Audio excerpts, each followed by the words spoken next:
ஏலியன்களுக்கு tough கொடுக்கும் வகையில் விண்வெளியில் பறக்கும் தட்டுகளை பறக்க விட்டிருக்கிறது நாசா. என்ன பறக்கும் தட்டா? விரிவாக பார்க்கலாம் இந்த செய்தி தொகுப்பில். நாசா சில தினங்களுக்கு முன் விண்ணில் ஏவி இருக்கும் இந்த செயற்கைக்கோளை பார்த்து விஞ்ஞானிகள் மட்டுமல்ல, ஏலியன்களும் கொஞ்சம் குழம்பியிருப்பாங்கன்னு சொல்லலாம்.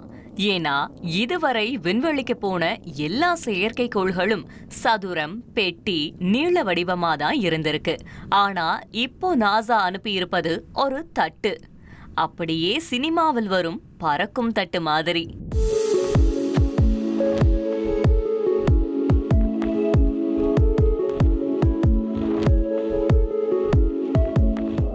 இதனாலதான் இது செயற்கைக்கோளா இல்ல ஏலியன்களுக்கு நாங்க இங்க இருக்கோன்னு சொல்ற சிக்னலான்னு கேள்வி வருது.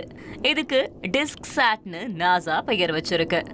இதுவரை கியூப் சாட்ங்கிற பெட்டி வடிவ செயற்கைக்கோள்கள் தான் சிறிய செயற்கைக்கோள்களோட ஹீரோக்களா இருந்துச்சு.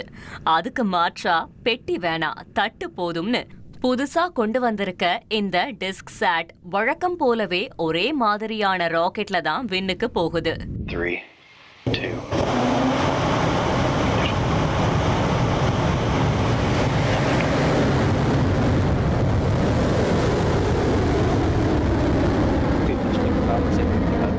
ஒரே ராக்கெட்ல 4 டிஸ்க் சாட்களை வச்சு விண்வெளிக்கு அனுப்பி இருக்கு நாசா.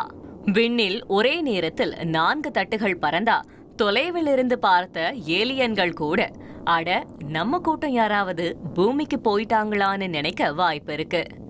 இப்போ தட்டு வடிவ செயற்கைக்கோளை நாசா எதுக்காக ஏவினாங்கன்னு கேள்வி வரும். ஏலியன்களை பூமிக்கு அழைக்க இல்ல, சிம்பிளா சொன்னா சின்ன செயற்கைக்கோள்களால பெரிய வேலை செய்ய முடியுமா அப்படின்னு டெஸ்ட் பண்ணதான்.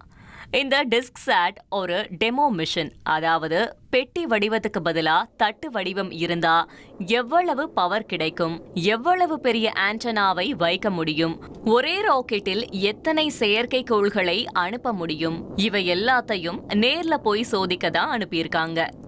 அதுக்காக தான் ஒரே ராக்கெட்ல 4 டிஸ்க் சாட்களை அனுப்பி ஒவ்வொன்னையும் தனித்தனியா விண்வெளியில சுத்த விட்டு இது எவ்வளவு ஸ்டேபிளா இருக்கு, நம்ம சொல்ற இடத்துக்கு போகுதா, கீழ் உயரத்துல கூட வேலை செய்யுதான்னு எல்லாத்தையும் செக் பண்ண போறாங்க.